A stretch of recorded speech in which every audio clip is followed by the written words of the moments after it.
परमात्मा को आपने कभी जाना नहीं, कभी देखा नहीं, ना उसके मंजिल का पता है, ना ठिकाने का पता है, ना रंग रूप की जानकारी है।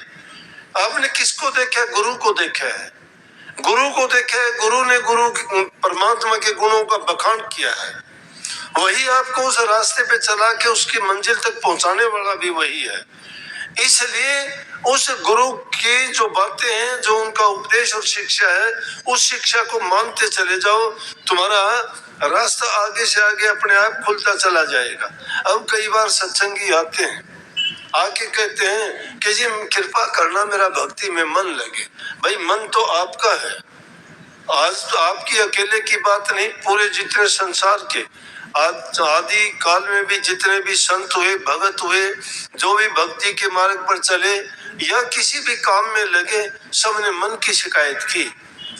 मन की शिकायत की, जी मेरा मन नहीं मानता इस काम को, मेरा मन चाहता है मैं ये कर लूं, मेरा मन चाहता है मैं वहां जाऊं, ये मन चाहता है ना।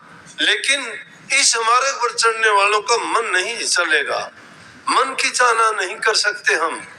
मन किसी को दे चुके होते हैं, मन गुरु को दे दिया हमने, क्योंकि मन जब तक गुरु को नहीं देते हो, और मन जिसने दे दिया, मन दिया जिन सब दिया रे मन के लाल शरीर, अब देने को क्या रहा कह गए संत कबीर। जिसने मन दे दिया उसने सब कुछ दे दिया, सब कुछ, कारोबार, सब काम, सोच विचार, जितने भी हम क्रियाएं करते हैं मन के कहे के अनुसार करते हैं। अब गुरु से मांगते हो, भीख मांगते हो कि कृपा करना मेरा ध्यान लग जाए, मेरा मन सुमन में नहीं लगता, मेरे मन को लगाओ। मन आपके पास है, मन आपने गुरु को दिया नहीं, इसलिए आपका मन नहीं लगता। अगर मन गुरु को दिया होता तो आपको ये कहने का कोई मतलब ही नहीं था कि मेरा मन नहीं लगता। राजा जनक को किस प्रकार से ज्ञान हुआ था? याज्ञवल्क्य जी उनके गुरु थे, लेकिन उनसे उनको वो तसल्ली नहीं हुई, जो ज्ञान उनको लक्ष्य ज्ञान नहीं मिला। लक्ष्य ज्ञान अगर मिला होता तो उनको अष्टावक्र को गुरु बनाने की जरूरत नहीं थी। अष्टावक्र जी को गुरु क्यों बनाया? कि उन्होंने उनको लक्ष्य ज्ञान दे दिया। राजा जनक की यही थी कि मुझे इतनी देर में जो ज्ञान करा दे, मुझे प्रभु के दर्शन करा दे, कि जितनी देर में मैं घोड़े की एक रकाब पर पैर रखूं तो दूसरा रखूं, इतनी देर में ही ज्ञान हो जाए। इतनी देर में ज्ञान देने के लिए अष्टावक्र जी ने उनको कहा था। अब देखा देखी की बात हो गई। अष्टावक्र ने तो कहा था तेरा तन भी मेरा है, धन भी मेरा है, मन भी मेरा है, राज भी मेरा है। और राजा जनक ने कह दिया हाँ जी मैं सब कुछ दे चुका, क्योंकि आप मेरे गुरु हो, आप मेरे गुरु हो तो मैंने सब कुछ अर्पण भी आपको कर दिया। जब अर्पण कर दिया तो ठीक है, राजा को कहने लगे कि चल तो बैठ घोड़े के ऊपर। घोड़े के ऊपर बैठने लगे, राजा कहने लगा राजा मन से क्या सोचता है मन में? वो सोचने लगा कि क्या हुआ? बोले कि मेरे राज को छोड़ के निकल यहाँ से, राज मेरा है, तू दे चुका मुझे। राजा जनक सोचता है, एक पैर डाल लिया, दूसरा डालने में विचारों में खो जाता है। बोला जनक, बोला जी क्या सोचता है मन से? बोला नहीं जी कुछ ऐसे ही नहीं, मन तेरा नहीं है मन मेरा है। बोला जी हाँ आपका है। ये मन जब अपना रखते हो फिर ये काम कैसे करेगा? मन गुरु को दे दिया, अपने तन गुरु को दे दिया, धन गुरु को दे दिया। गुरु की आज्ञा में बरतोगे, गुरु तुम्हें चाहता है कि तुम अपने धन को नेक कार्य में लगाओ, दान पुण्य में लगाओ, दूसरे के हित करने में लगाओ, जरूरतमंद की सहायता करो। वो दुआ मिलेगी तुम्हें उनकी ओर से, जो मन से निकली हुई अच्छी दुआ तुम्हारे लिए काम करेगी। वो तुम्हारा धन तुम्हें फल देगा उसका जरूर, क्योंकि इंसान जो भी कर्म करता है उसको उसका फल अवश्य मिलता है। कर्म करने के बाद ये मत सोचना कि कर्म तुम्हारा खत्म हो गया, कर्म कभी खत्म नहीं होता।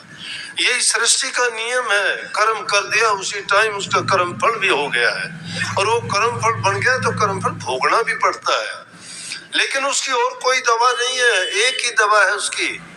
रोगी को अगर रोग हो जाता है तो रोग ठीक करने के लिए दवाई दी जाती है, घाव हो जाता है दवाई लगाते हैं, पट्टी करते, ठीक हो जाता है।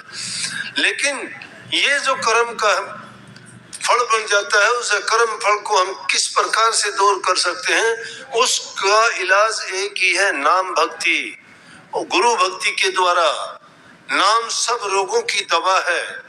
हमारे रोजाना की ये शिकायत खत्म नहीं होती, मेरे सिर में दर्द, मेरे पेट में दर्द, मुझे सर्वाइकल हो गया, मुझे ब्लड प्रेशर हो गया, मुझे शुगर हो गया, अनाप शनाप बातें सुबह से शाम तक के लिए सोचते रहते हो। कभी 2 मिनट प्रभु का नाम लेने के लिए समय होता है क्या?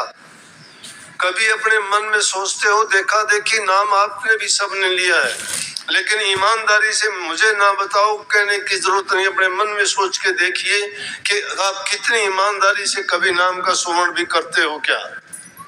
नाम का सुमरण भी जो जीव करता होगा, उसके आचार नहीं, उसके विचार नहीं, उसका जीवन ही बदल जाएगा,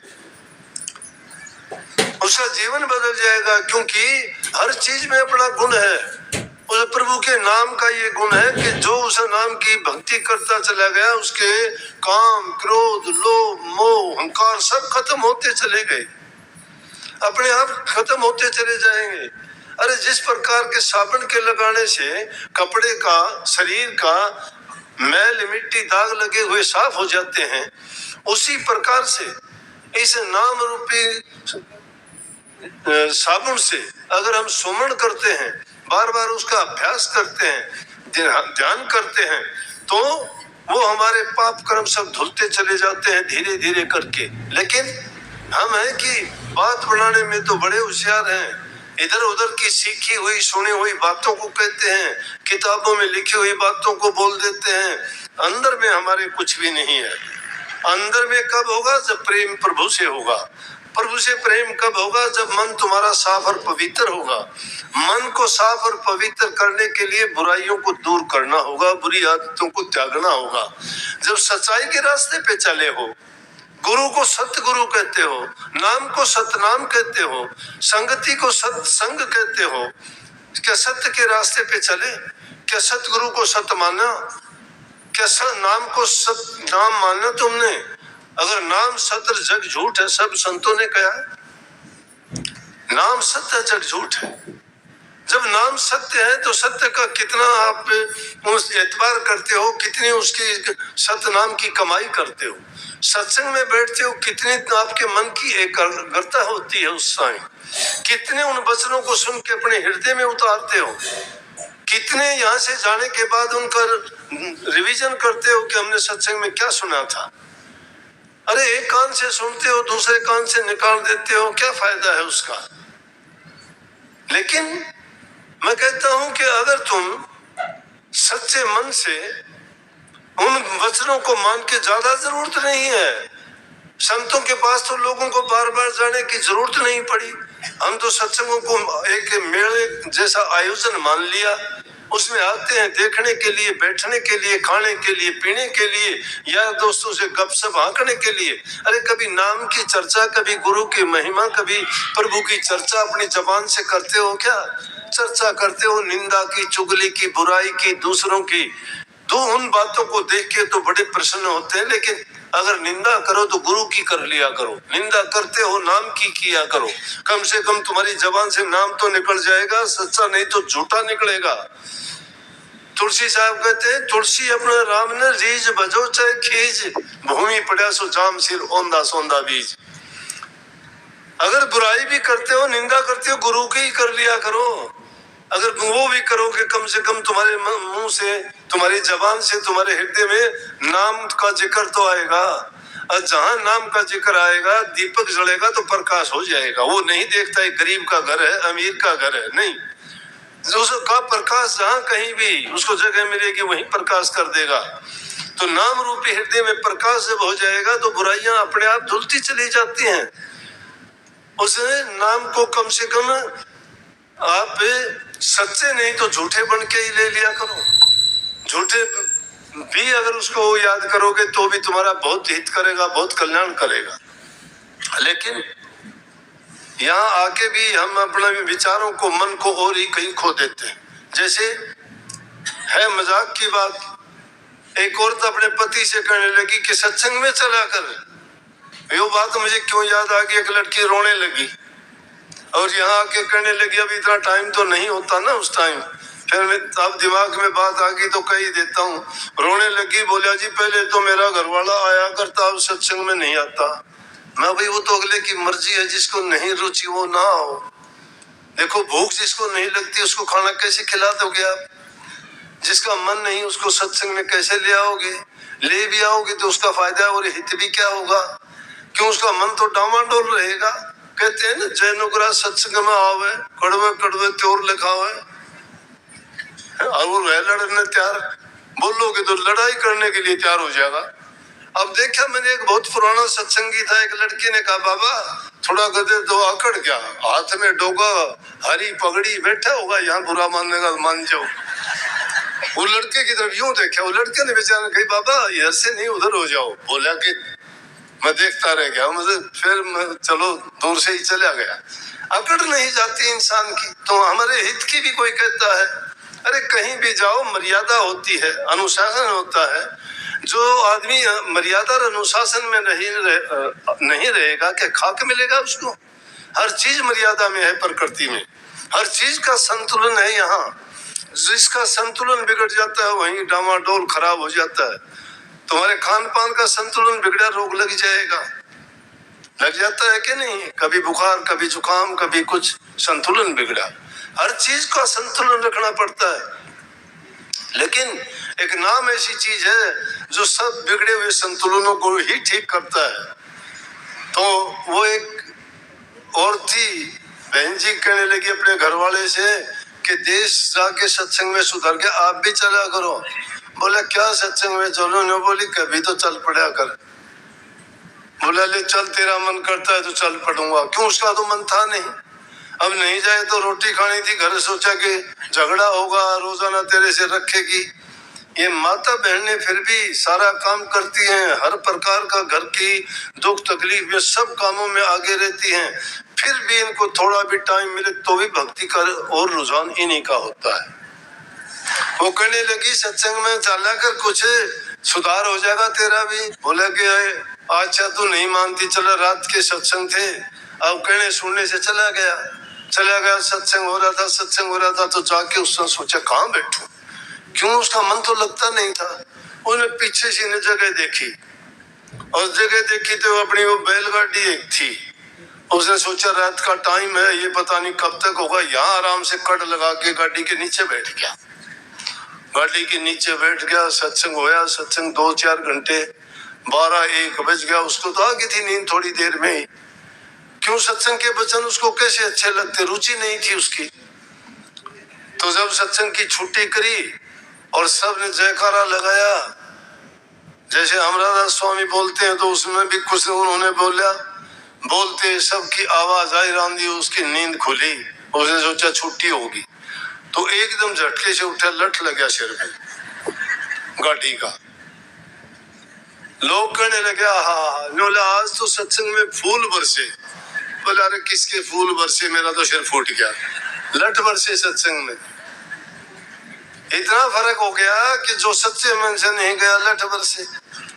घर आ गया, बोला कि सुना सत्संग, देखा कितना अच्छा सत्संग था, सुधार की बात बताई, जीवन अच्छा बनाने की बात बताई, रोग बीमारी से बचने की बात बताई, इसलिए सत्संग में आने के बड़े फायदे हैं। बोला कि मैं तो नींद आ गई। बोला मेरा तो सिर फूट गया। बोले हाँ नींद आ गई। बोला तड़के चाहिए, तड़के ना सोइए। बोला ठीक है। अगले दिन गया, फिर लेके गई।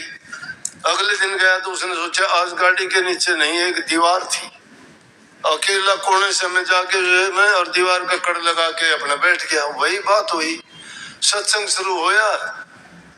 जिसके कर्म और नसीब में नहीं होते ना, लाख कोशिश कर लो तो भी उसको नहीं मिला करता। अब कर्म और नसीब आप पूछ सकते होता है क्या? हाँ बनाया जाता है। कर्म जो इंसान करता है वो है, नसीब उसका कर्म फल है। जो इंसान कर्म करता है वो अपना नसीब बढ़ा लेता है, जो इंसान कर्म नहीं करता वो अपना नसीब बिगाड़ लेता है। किसी को दोष ना दिया करो, कर्म हमारे किए हुए हैं। जो भी हमें सुख दुख होते हमारे कर्म का फल है। काया का रोग कर्म का भोग है। कभी न कभी हमने कोई ना कोई कर्म किया था, इसलिए उस कर्म का भोग है ये, और भोगना पड़ेगा क्योंकि कर्म हमने ही किया था। याद हमें नहीं है। ये वरदान मिला हुआ है जीव को कि इसको पिछले जन्म याद ना रहे, इसको याद ही नहीं रहे इसका किसके से क्या संबंध था। ये तो महापुरुषों ने इस जीव को समझाया कि ये जीव 84 लाख योनि का मुसाफिर है, ये बार बार जन्म लेता मरता है, ऊंची नीची योनियों में अपने कर्म के अनुसार जाता है, लेकिन अपना कर्म भोगता है, जैसा भी कर्म करता है। किस तरह से एक बार इंद्रासन पे बैठा था, वहां नाच गाने हो रहे, उसका ध्यान ही नहीं था। अब नारद तो मुनि श्रेष्ठ, उसको तो सब बंदगी करते, लेकिन इंद्र ने उसको बंदगी नहीं की, श्राप दे दिया। बोला कि जा तू इन चीजों में, इंद्रिय भोगों में इतना तू सुख मानता है, जा तू सुअर की योनि भोग। अब सुअर की योनि इंद्र को मिल गई। कोई राज करने वाला दूसरा देवता कौन बैठे उसकी जगह, सुअर की योनि भोगता है, कीचड़ में पड़ा हुआ है, मस्त है, बड़ी मस्ती में। सारे देवता मिलके गए, नारद जी के सामने जाके हाथ जोड़ के कहने लगे, नारद जी कुछ तो करो, इतने दिन से इंद्रासन खाली है ना, और तो कोई इसके योग्य नहीं, कौन बैठेगा, किसी न किसी तरह से गलती की क्षमा करो और इंद्र को लेके आओ। नारद जी गए, जाके देखते हैं तो कीचड़ में लेट लगाता है, बड़ी मस्ती में अपने इंद्र सुअर की योनि भोग रहा है। देखो देवता होते हुए उनको भी ऊंची नीची योनि में जाना पड़ता है। वो योनि भोग रहा है तो जाके नारद जी कहने लगे कि क्या हाल है। बोला बड़ी मस्ती है, बड़ा आनंद आता है, चारों तरफ मेरे ये जो है मेरी जाति की नारियां हैं, बहुत हैं, कीचड़ में मस्ती में ठंड में मैं लौटता हूँ, आराम करता हूँ, मुझे कोई परवाह नहीं जीवन की। बोला कि चल वहां चलने। बोला कि वहां ये चीजें मिलेंगी कीचड़ ये वो। तो ये जीव का हाल है, इस जीव को जहां भी जिस योनि में भेज दिया जाता है ना, उसी में खुश रहता है। किसी भी गंदी से गंदी योनि में भी तुम इसको अगर वो योनि छुटाना चाहते हो, चिल्लाता है, नहीं छोड़ना चाहता, क्योंकि इसको वरदान मिला हुआ है कि जिस भी योनि में भेजा जाए उसी में खुश रहे। लेकिन इंसान की योनि वो नहीं है। इंसान की योनि में ज्ञान है, समझ है, विवेक है, ये अपने जीवन को बढ़ा सकता है। संत त्रिकालदर्शी होते हैं, भूत भविष्य वर्तमान की सब जानते हैं, उन्होंने ही तो जीव को ये सारी देखने के बाद में प्रकट करके समझाई, वरना तो जीव मानने वाला ही नहीं है। इसलिए सत्संगों के माध्यम से जो चीज बताई जाती है, अगर जीव उनको ज्यादा नहीं 10% भी मानता चला जाए तो भी उसका जीवन सुखी हो जाएगा। 10% कहिए, 100 में से 10, लेकिन 100 में से जो 0 ही मानता है उसके लिए क्या होगा। हाँ इतनी जरूर है कि लोगों में ये जरूर कह देंगे, हाँ ये भी अवराधा स्वामी हो गया, सत्संगी हो गया। ये नहीं पता वो टिकेगा कितने दिन, क्योंकि दुनियादारी की जो रीत रिवाज है उनको छोड़ना बड़ा कठिन होता है। गंदगी का रास्ता तो अपनाते हुए देर नहीं लगती, बिगाड़